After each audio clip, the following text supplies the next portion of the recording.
चकरमनिया चकरमनिया। जय जय छठी मैया जय जय, जय जय छठी मैया जय जय। सिंगिंग बाय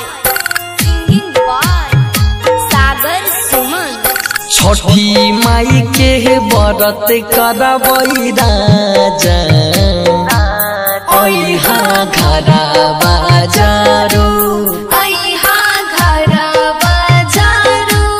भूखल दौड़ा लके हम के ना जइबई, छलै घाट बड़ी दूर, जोरा सुपो नारियल टाब पिया लइबई, बतिया करिला कबूल,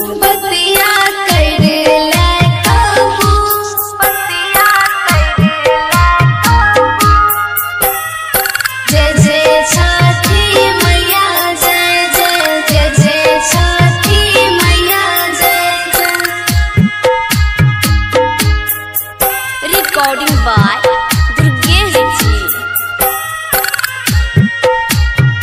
जय जय छठी मैया जय जय, जय जय छठी मैया जय जय।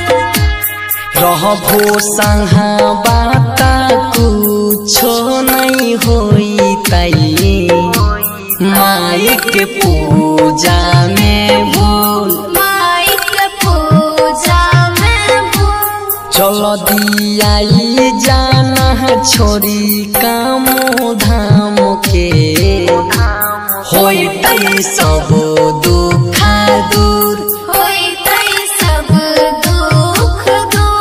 छोटी मोइया के पूजते बलम जी, पूरा होते सब सुरूर,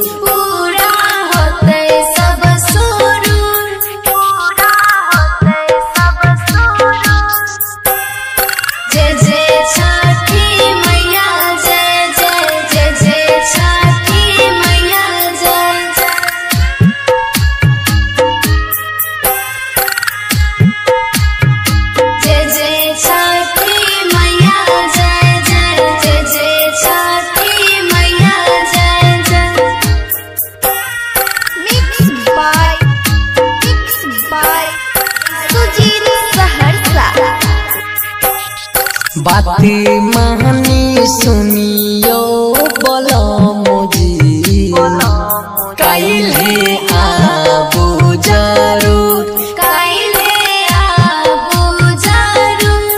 राइटर रंजीत रणधीर भी लई, बहारा छोरी बिशनपुर,